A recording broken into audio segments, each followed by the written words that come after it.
numbers at once, and I was like, I didn't know either.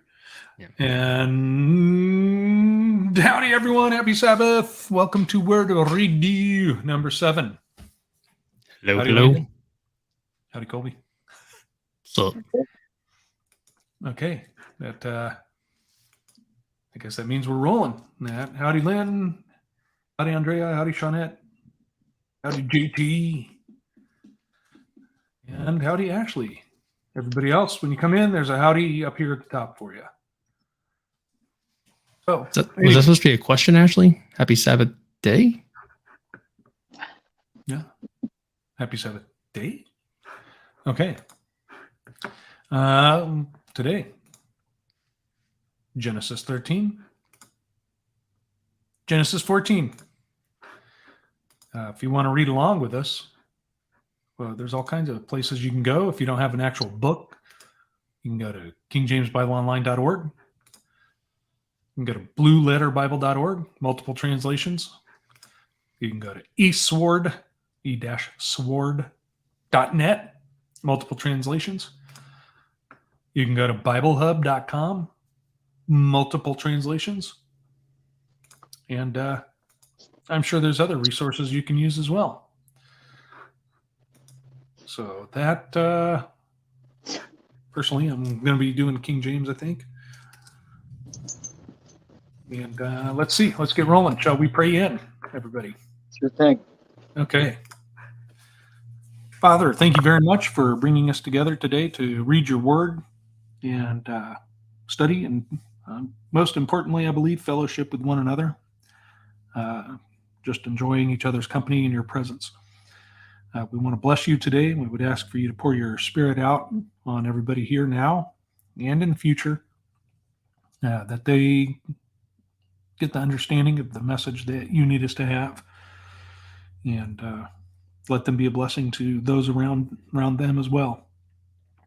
We would ask for your healing on those people that you're going to heal, and for those that are having a struggle with life right now, we would ask you to let them come to salvation and repentance in what could be their last moments.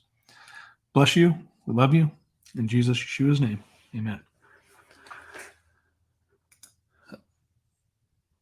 All righty. Okay, Colby drew the long straw for being able to read first. So, Genesis let's keep going. 13. Chapter 13. 13. Yeah, let's start there. There you go. And Abram went up out of Egypt, he and his wife, and all he had, and Lot with him, into the south. And Abram was very rich in cattle, in silver, and in gold. And he went on his journey from the south even to Bethel, unto the place where his tent had been at the beginning, between Bethel and Hai, unto the place of the altar, which he had made there at first. And there Abram called on the name of the Lord. And Lot also, which went with Abram, had flocks and herds and tents, and the land was not able to bear them, that they might dwell together, for their substance was great, so that they could not dwell together. And there was a strife between the herdmen of Abram's cattle and the herdmen of Lot's cattle. And the Canaanite and Perizzite dwelled then in the land. And Abram said unto Lot, let there be no strife, I pray thee, between me and thee, between my herdmen and thy herdmen. For we be brethren. Is not the whole land before thee? Separate thyself, I pray thee, from me, and in thou wilt take the left hand, and I will take the right. Scroll. And I lose my place on a scroll. There you go. Then I go take the right. Or if thou depart to the right hand, then I will go to the left. And Lot lifted up his eyes and beheld all the plain of Jordan, that it was well watered everywhere, before the Lord destroyed Sodom and Gomorrah, even as the garden of the Lord, like the land of Egypt, as thou comest unto Zoar. Then Lot chose him all the plain of Jordan, and Lot journeyed east, and they separated themselves the one from the other. And Abram dwelled in the land of Canaan, and Lot dwelled in the cities of the plain, and pitched his tent toward Sodom. But the men of Sodom were wicked and sinners before the Lord exceedingly. And the Lord said unto Abram, after that Lot was separated from him, lift up now thine eyes, and look from the place where thou art northward, and southward, and eastward, and westward. For, for all the land that you see, I will give you, and to your offspring forever. I will make your offspring as the dust of the earth, so that if one can count the dust of the earth, your offspring also can be counted. Arise, walk through the length and the breadth of the land, for I will give it to you. So Abram moved his tent and came and settled by the oaks of Mamre, which are at Hebron. And there he built an altar to the Lord. In the days of Amraphel, king of Shinar, Arioch, king of Elasar, Chedorlaomer, king of Elam, and Tidal, king of Goyim. These kings made war with Bera, king of Sodom, Barisha, king of Gomorrah, Shinab, king of Admah, Shemaber, king of Zeboim, and the king of Bela, that is Zoar. And all these joined forces in the valley of Siddim, that is the Salt Sea. 12 years they had served Chedorlaomer, but in the 13th year they rebelled. In the 14th year, Chedorlaomer, the king, and the kings who were with him came and defeated the Rephaim in Ashtaroth, Kiranim, and Zuzim in Ham, and Emim in Shiva Kiramim, and the Horites in their hill country in their hill country of Seir, as far as El Paran on the border of the wilderness. Then they turned back and came to En Mishpat, that is Kadesh, and defeated all the country of the Amalekites, and also the Amorites who were dwelling in Hazazon Tamar. Then the king of Sodom, the king of Gomorrah, the king of Admah, the king of Zeboim, and the king of Belta, that is Zoar, went out, and they joined battle in the valley of Siddim. And Chedorlaomer, king of Elam, Tidal, king of Goyim, Raphael, king of Shinar, and Arioch, king of Elasar, four kings against 5. Now the valley of Siddim was full of bitumen pits, and as the king of Sodom and Gomorrah fled, they fell into them, and the rest fled into the hill country. And they took all the goods of Sodom and Gomorrah and all their victuals and went their way. And they took Lot, Abram's brother's son, who dwelt in Sodom, and his goods, and departed. And there came one that had escaped and told Abram the Hebrew, for he dwelt in the plain of Mamre the Amorite, brother of Eshcol, and the brother of Aner. And these were confederate with Abram. And when Abram heard that his brother was taken captive, he armed his trained servants born in his own house, 318, and pursued them unto Dan.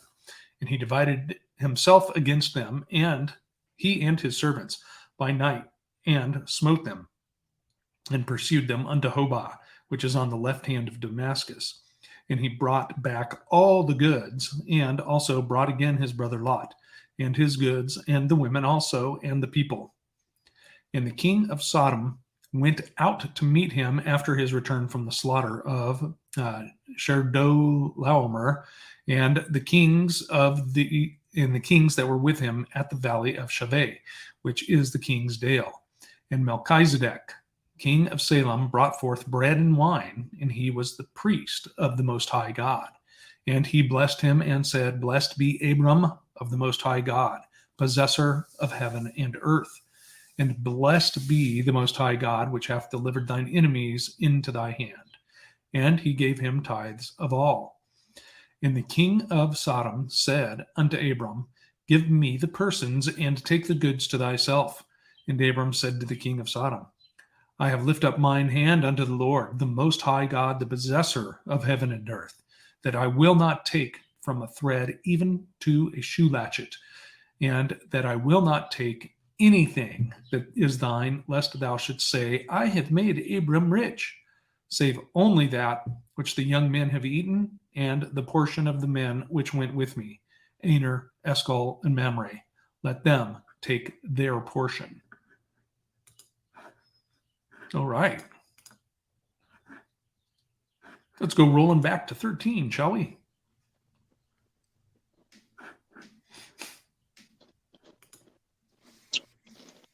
So, Yeah, go ahead. first thing that stood out to me when you were, I think it's in verse 1. No, wait. No, verse 3. Colby, yours says he journeyed from the south as far as Bethel. Yeah. Okay. Even to Bethel. Because mine says from Negeb as far as Bethel. And it just, I don't really have a point. I'm just trying to figure out where all these places are. Because every time I read and it gets into different cities, I'm like, where is it? So I just, that stood out to me. I'm like, okay, Negeb is south of, in the south. Yeah. And so he went back to where he was before he went to Egypt, before the famine, right? That's the way it kind of sounds like. He went on his journey from the south, even to Bethel, unto the place where his tent had been at the beginning. Right. Oh, Is that what you're understanding? Like he went back to the land of Canaan before the famine? That's the way I'm kind of reading it. Now, when I read it earlier, I was thinking he was headed south. I said, well, that sounds kind of contradictory. How can you go from south and be back at Bethel? But yeah, I think your interpretation is correct there, Colby. Yeah. Yep. And notice too, he's got flocks and herds and tents. The Sarai tax from Pharaoh that got paid to him by Pharaoh for the whole.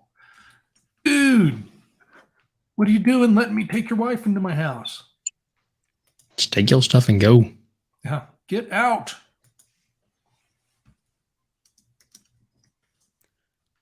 It's crazy that they had, between him and Lot, they had so much that the land couldn't handle it. Well, it says that, but it also says that the Canaanite and the Perizzite dwelled in the land So that makes me wonder, were they trying to avoid interacting with them also? Right? Like, Yeah. hey, we just moved to the area. Look at this. By the way, we're going to put all our cattle on your land. Okay, Yeah. Canaanite and Perizzite.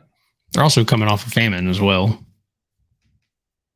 Land was in, there's a famine, which is why he went south. I assume when he comes back, it's no longer the case, but I'm sure there's the Canaanites and Perizzites took occupation there and they worked their way back up.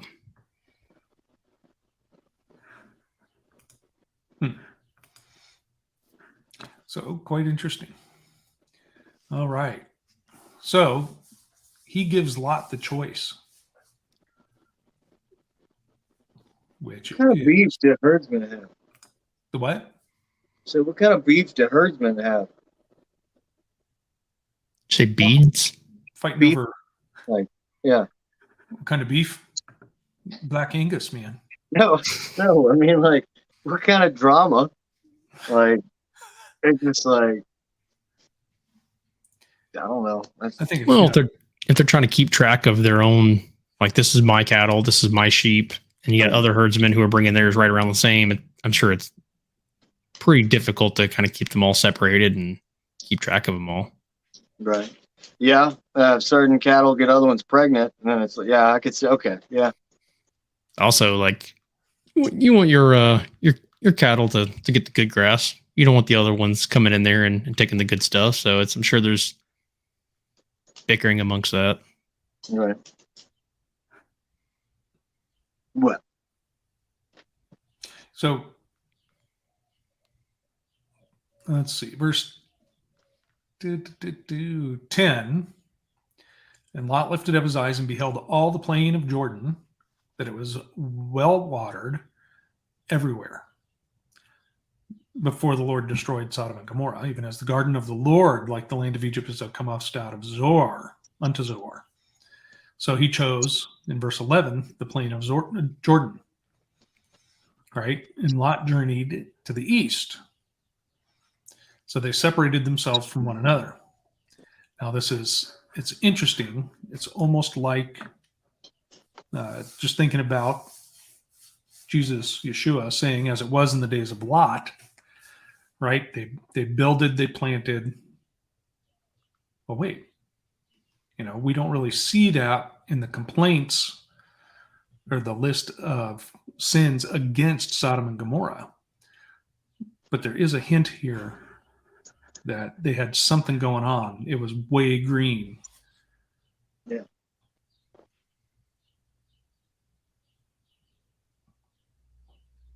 Quite interesting. I have theories on it, but can't prove it.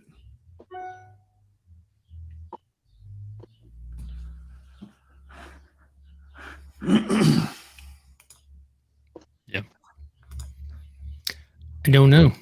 But yeah, he looked up, saw that he liked that, said, I'm going to take that one. Right. So then notice, after Lot was separated from him, Yah told Abram, lift up your eyes, look from where you are now, northward and southward and eastward and westward.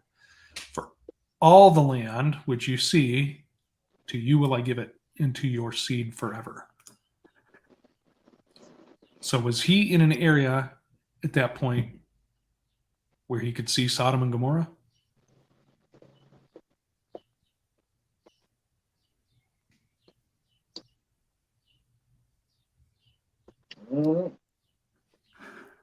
Yeah. I wonder if the way it was articulated to him was very much of the, Lot went that way, but eventually that's going to be yours.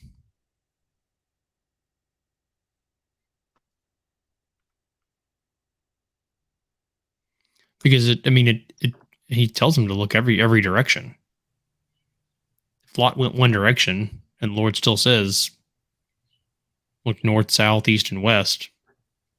Yep. Yeah, basically every direction. So that is pretty interesting. James, you made it. Can you hear us? Yeah, can you hear me? Yep, can now. Forgive me for being late. So we are about halfway through chapter 13 of Genesis right now.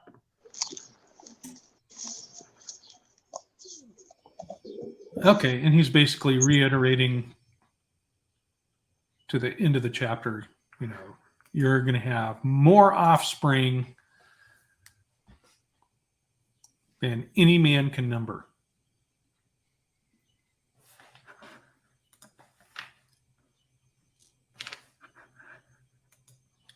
As the dust of the earth.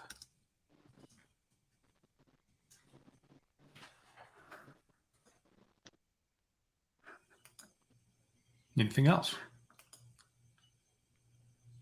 Nope. But we don't have any indication of how old he is at this point, do we? Not in these two chapters, we don't. I'd assume they're probably still pretty young, though, since they just came out of Egypt. Sarai was purdy, so the Pharaoh wanted her. Right. So I assume they're still pretty young. So this probably doesn't throw up any red flags. I'm like, wait, you're telling me I'm going to have a bunch of kids and I'm an old person? But anyway, I'm sure we'll get to all that whenever they start to have their issues. But well, in this too, we can see that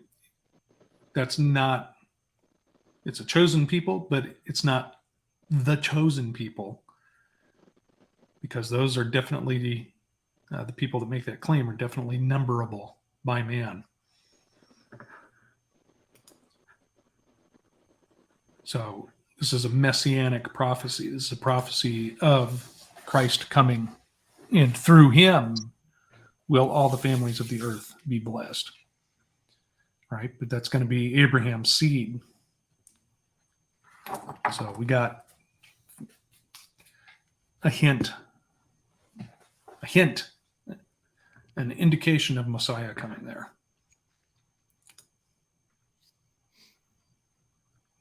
So notice too, once he's told, I'm going to give you all this, get up, go walk through the whole land. And so he plucks up his tent and goes and camps in the plain of Mamre and builds an altar there.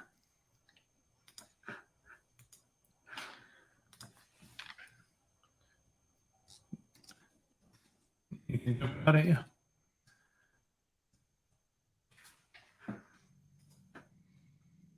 Okay, let's go to 14.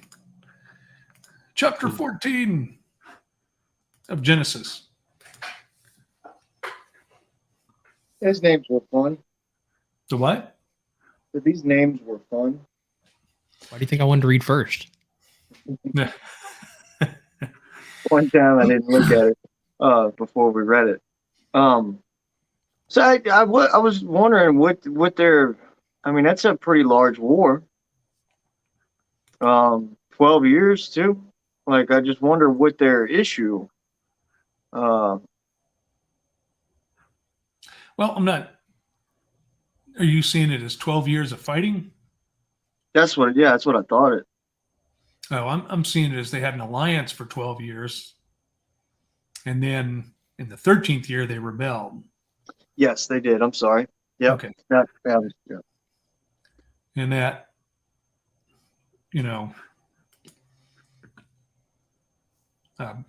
because you thought that, we're going to need you to go back through and reread all those names correctly.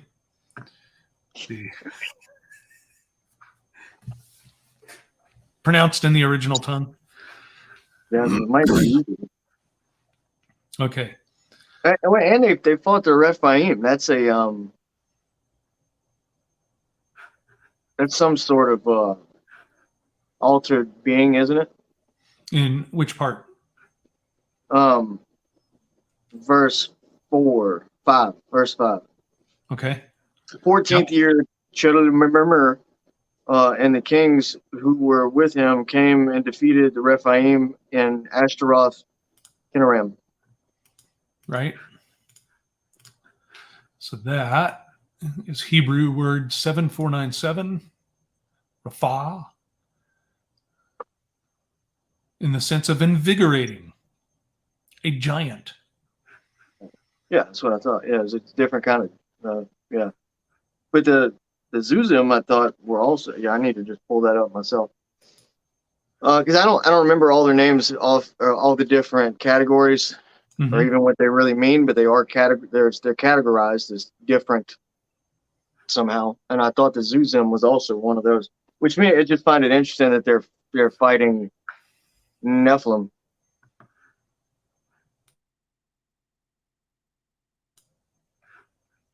Well, those any of the Fahim or Alim, research them, check them out. It's interesting. It's an interesting study to do. And this, now here we have the Horites in their Mount Seir. Yours said, what did yours say in verse 6, Landon? And the Horites in their hill country of Seir as far as El Paran on the border of the wilderness. Okay.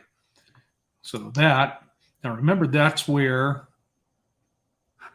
where we were reading in Jubilees that the strange half man, half animal creatures came out and stole all the donkeys?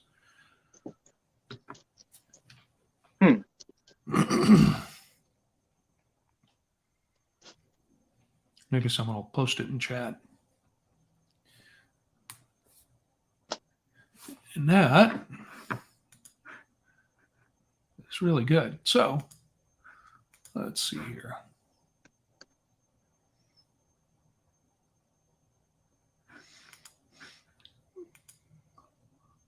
All right. So they get to fighting smote all the country of the Amalekites and also the Amorites. So then all the kings of the cities go out and start fighting. And something I noticed earlier when I was checking this out was like Tidal, right? Title. It's an interesting name. And it's from Hebrew 8413, Tidal, which means fearfulness.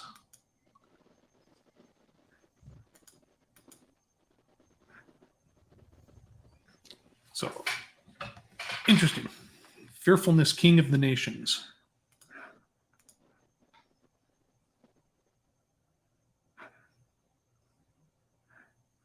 Okay, Jasher, I guess, not Jubilees.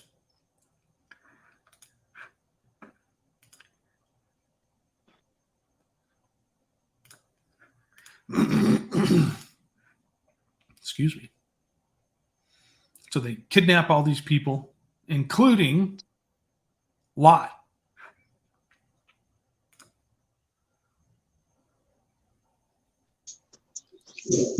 Why was it you think Lot got captured? And why was it that he wasn't able to hide or run away? Yeah. I think it was because he was in Sodom. He was surrounded.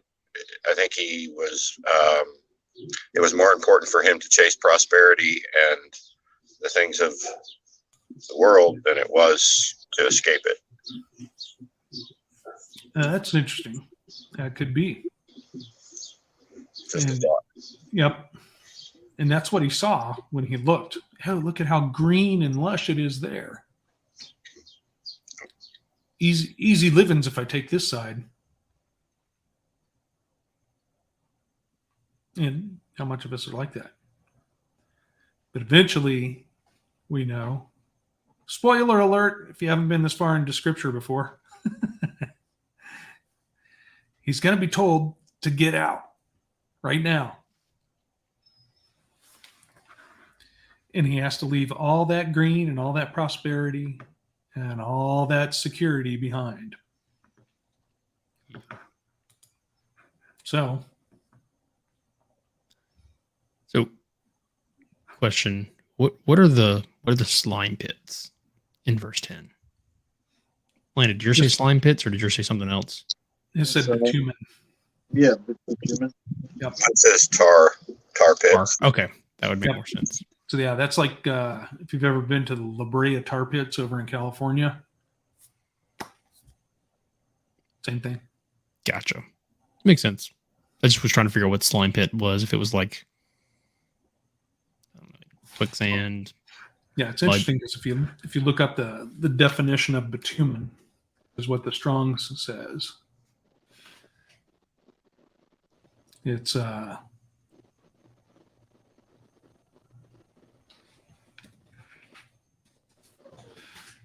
a black viscous mixture of hydrocarbons obtained naturally or as a residue from petroleum distillation. It is used for road surfacing and roofing. Dinosaurs. So asphalt, any number of modern things we can look at. You know how, I don't know if they do it in your area, but here when the road cracks, they get the truck crew out there with the hot pot and the wand, and they drizzle into the cracks. Lasts for about 2 weeks and then it starts to crack again. Yeah, it doesn't do too well in the South. Like they do that sometimes, but it's they just got to resurface the whole road. Yeah. It's a Band-Aid. I know we're way past it, but I couldn't stop without figuring this out. So the word for the Zuzim, the other ones they defeated back in verse 5 or 6, is defined as a roving creature, which is interesting, or an ancient people of uncertain origin. But I thought I remembered that was something altered. some, not regular dudes is what I'm saying. Well, and that is interesting, because we know later when he buys the cave to bury Sarah, that the name of the person he buys the land from means fawn, like half goat, half man. Mhm. That's weird. So it's an interesting thing. It's also interesting, I forget who says it. One of the people that's constantly looking at, like Genesis chapter 6, Mhm. We look at the stories of the ancient Greeks as mythology, but in Greece, it's taught as history. Right. That cave that they put for the centaur, I forget which island it's on, but there's a giant cave with a labyrinth in it, Mm-hmm. and it had to be carved. And there's the whole story behind it. It's pretty evil. But I'm like, who puts that much energy into a myth? You know what I mean? Like this thing was designed to drop people in so the thing would tear them apart or whatever. It's just like you don't just sit there and carve out something and be like, well, I was thinking of a great story and this is just a nice prop. There's something to it. Yeah, most definitely. So this verse 14, Abram heard that his brother Lot was taken captive. He armed his trained servants. The word servants is added there, but he armed his trained, born in his own house, 318. That's a lot of people born in your house. So you think this is people that were with him before he went to the land of Egypt? I do. So like when he mentions like these are his trained, born in his house, because I know he got a lot of wealth while he was in Egypt because of the whole deal with Sarai. But yeah, assuming these are his people, native to him, probably the most loyal to him. Right.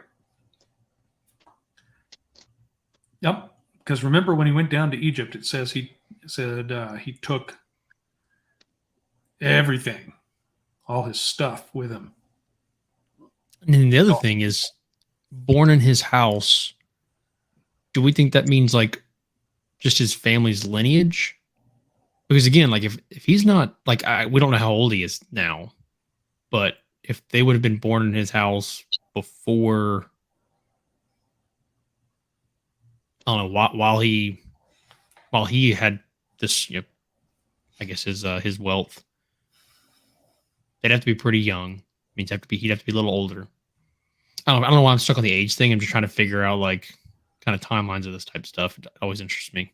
Right. Well, this is my opinion.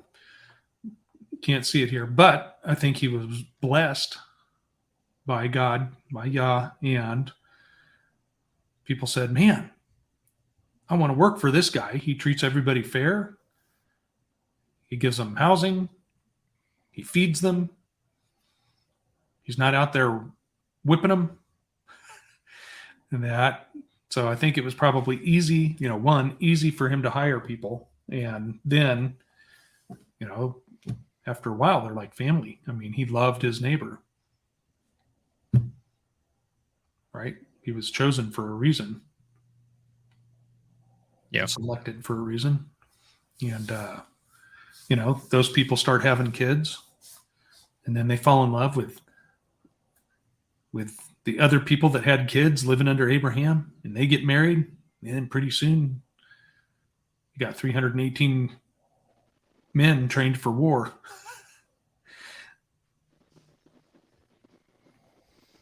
Yeah.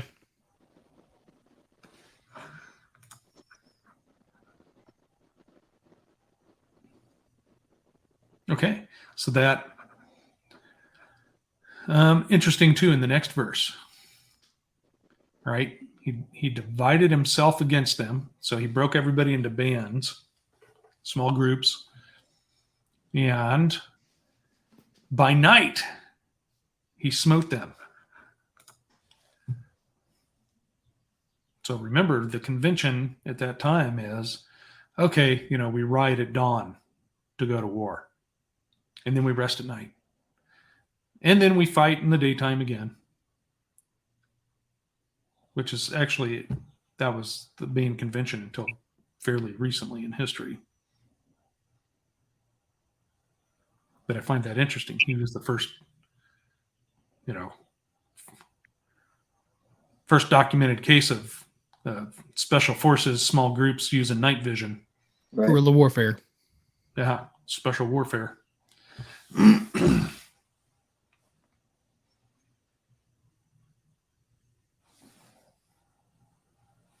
Zero Right. Dog 30 with unleavened bread. Yeah. And then everybody loves a tortilla, my brother. Especially if cheese is involved.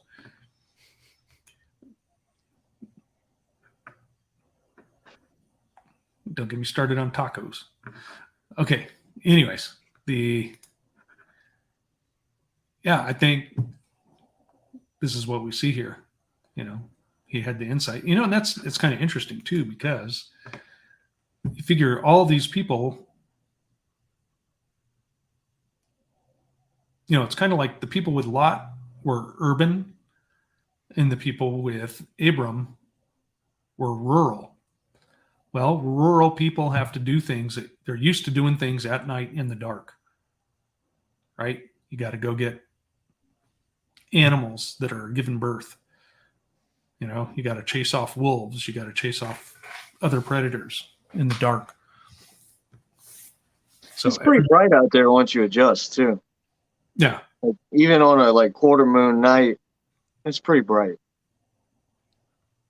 But the light, I was thinking about it's weird, the synchronicity, because I don't remember if it was last night or the night before, but I was just thinking about they call it light pollution, but I was wondering what it does to the eyes of people living like city dwelling versus those that are, living out in rural areas. They can probably adapt to it very quickly. Like, you know what I mean? Just going out and it's almost natural to someone that's used to that environment. Well, it's interesting. Like scripture talks about the lesser light of the night, which is the moon. Mm-hmm. And I think it's harder for, depending on where you live. Like, I mean, I live in the South. Don't live in a big city, but there's still a ton of light pollution where I live. Like, there's not really places you can go where you're not going to find light on the horizon from a city. Right. Or like where I am, like the moon itself doesn't just illuminate the night. I mean, you'll have some nights where it's like a full moon and it just gets really bright. But I do think, if you don't have just the immense amount of just light pollution like we have right now, they could probably see at night far better than we could even imagine. Just because, again, there is some light that comes from the moon that we don't get a sense of right now unless you go to some super remote area where hundreds of miles without.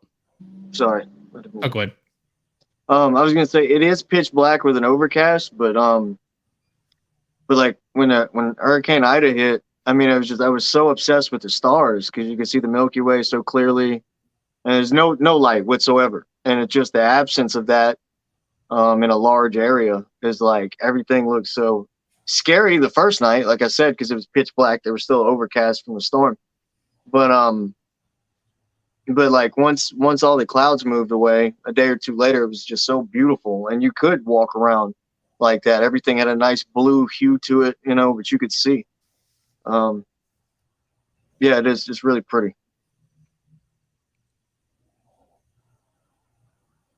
And even sitting around a campfire, that destroys your night vision. Yeah. Yeah. But yeah, back to your point though, they're probably used to working just in the night. Right. They're herdsmen. They're doing these things, and Yep.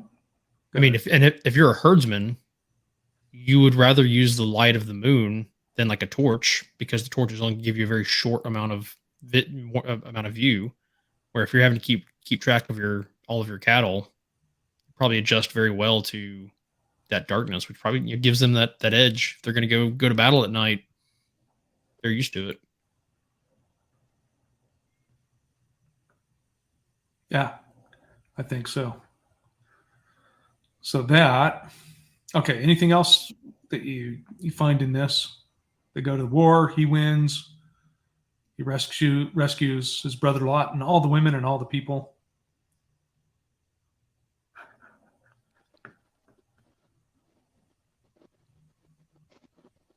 So then here we have the appearance of Melchizedek. Now, isn't that interesting? Melchizedek brings out the priest of the Most High God, brings Abram bread and wine.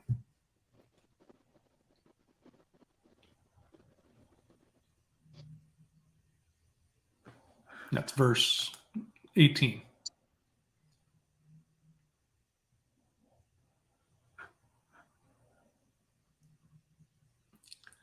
Right? And then he blesses him. And then he blesses God. In verse 20, he says, "And blessed be the Most High God, which has delivered thine enemies into your hand." Now, it's talking about Melchizedek, right? Yeah. And it says, "And he gave him tithes of all." Now, everybody says that's Abraham giving the tithes to Melchizedek. Is it? Or did Melchizedek, is this somehow a blessing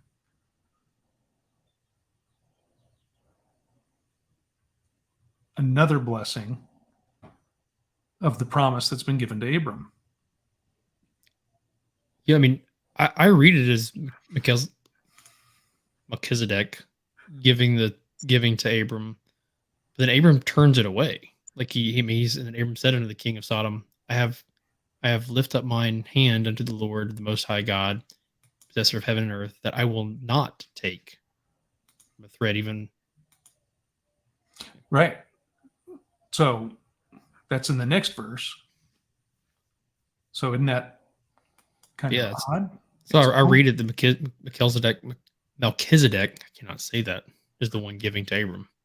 That's the way it looks. And then the king of Sodom, it almost looks like the king of Sodom is trying to top that. You basically, he's like, hey, you accepted a gift from him, so here is a gift from me. And Abram says, no. Well, we all know that Sodom was filth, which and because it shows that Melchizedek was he was the king of Salem. He was also the priest of Most High God. King of Sodom doesn't get any type of designation. So if he's got all kinds of riches he wants to give to Abram, are those riches stuff that he took from Lot?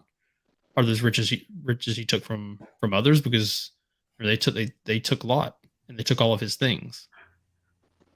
Kind of like accepting money from like a cartel or something. Like, it's got like blood on it. Yep. It's like he looks at the Sodom money as blood money, and he's like, I'm not taking it. Right.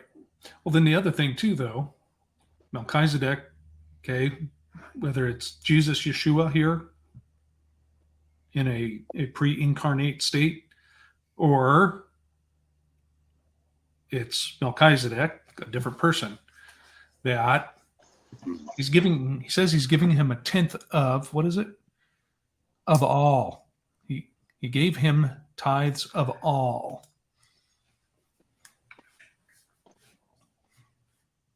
Well, that's his tithe, isn't it? Well, but of all, of everything,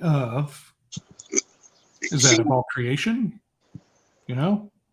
Is King of Salem and King Melchizedek the same person? Because Melchizedek means king of righteousness, and Salem means King of Salem is king of peace.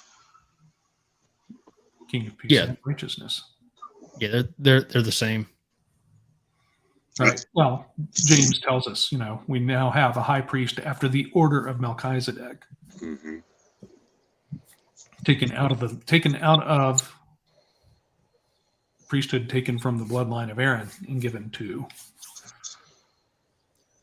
Now it's interesting. Melchizedek.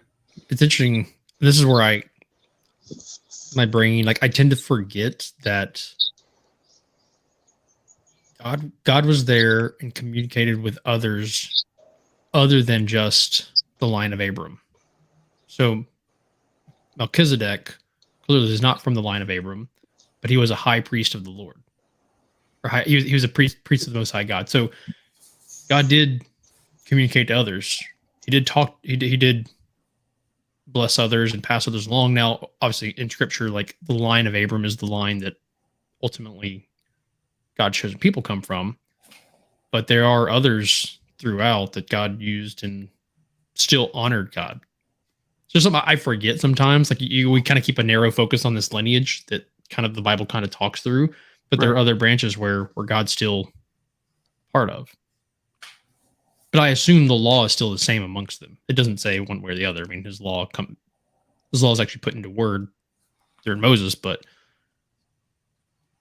right. And a huge portion of that was how the priests were to operate. Yeah.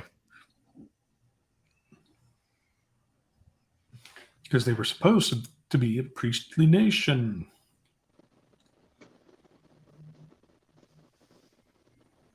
Okay, so yeah, he turns down the offer from the king of Sodom. Turns that down.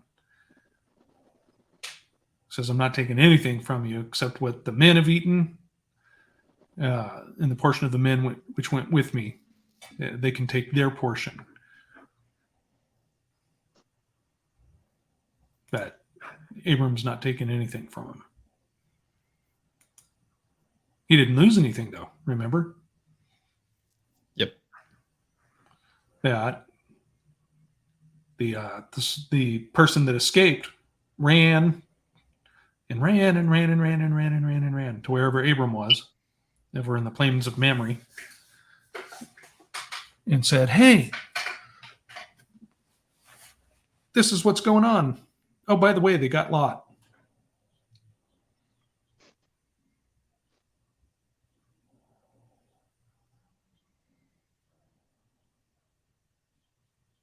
Oh, it's just interesting. Okay, so other thoughts on that? I bet the cavalry charge sounds a lot different going through a shofar. Sure it does. You'd think, but everybody automatically goes to a ram's horn.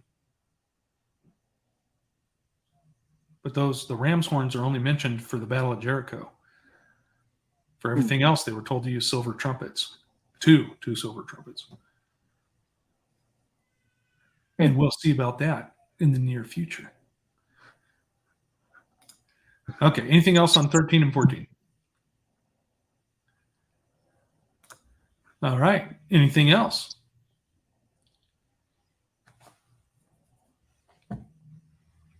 Saw an article, maybe some of you saw, I posted it all over the place. There are people now claiming that, let's see, how do we phrase this without getting the show banned? That at the end of 2019, certain disease that since that time and the response of inserting things through hollow, sharp objects into the body have killed 1 billion people. Possible. I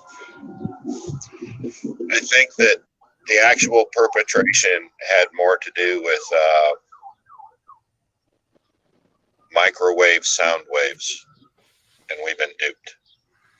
Possibly in that. But here's the thing. I equate that with Revelation. It says the third part of men. By these, the third part of men will die.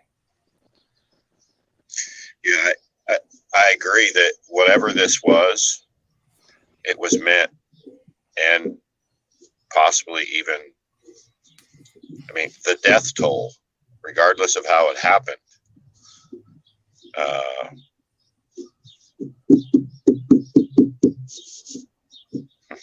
Well, that's the thing. Can they hide a number that big from us?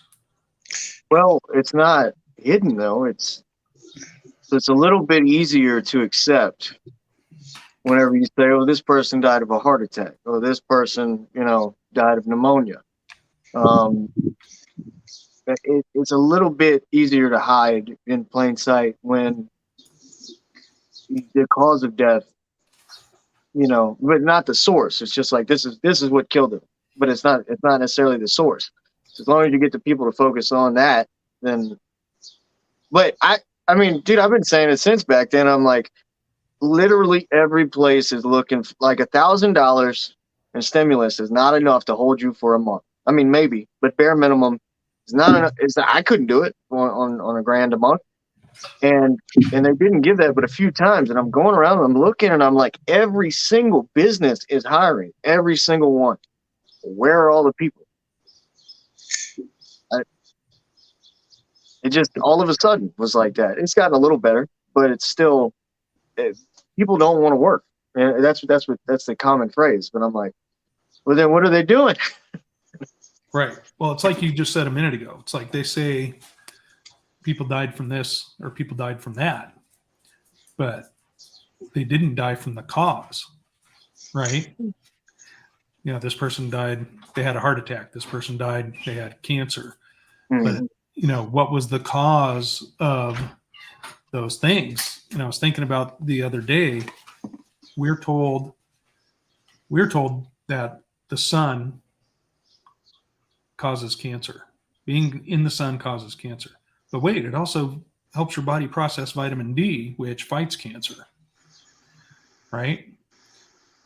And then they say, well, look at all these people when sunbathing was popular back in the 60s and 70s and 80s that used to, slather on tanning oil at the swimming pool. Well, now they have skin cancer. So apparently the sun, being in the sun, causes cancer. Right. Yeah. Well, I got skin cancer because I only used baby oil. I never used anything with SPF. I was told by my dad that it caused cancer, that sun did. Well, this is the thing. We know for a fact that chlorinated water can cause cancer. And it's mandatory to put chlorine in swimming pools. Yes. So how come nobody's making that correlation? Right? And the sunscreen, like you're saying, James, like Ashley's saying, the sunscreen ingredients. And when I went to I never got in the pool. Mm-hmm. I was afraid to. So when I went, I was just there on the side of the pool. I rarely got in that water. And I found out about chlorine early in life. And I try to stay away from it. Some toxic stuff, man. Yep. It's in the water we shower with, and it goes right into our pores. Okay. Well, so does anybody have anything else? Okay. Well, thank you for reading, Landon. Thank you for reading, Colby. Thanks for coming to the discussion, James. Matt, I'm going to have to buy you a Big Ben alarm clock.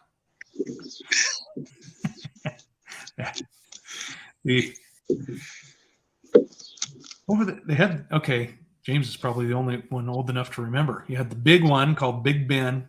Yeah. What was the little one that was supposedly the travel clock? Did they call it the Little Ben or the Little Ben? It was Big Ben. Tim? What's that? I was making it up. I said Tiny Tim. I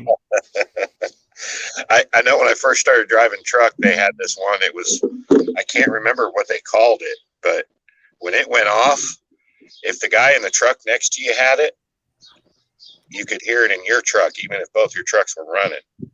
Oh, I believe it. It was like a beacon, like it would pierce your ears, even if you had earplugs in. Yep. For that. Okay, everybody, thank you much for coming. Read ahead, chapter 15 and 16, and we'll be discussing that next time. Remember to like, share, subscribe, ring the bell thingy. And we'll see you next time. Love you all. Bye. Bye bye. Blessings. Bye-bye.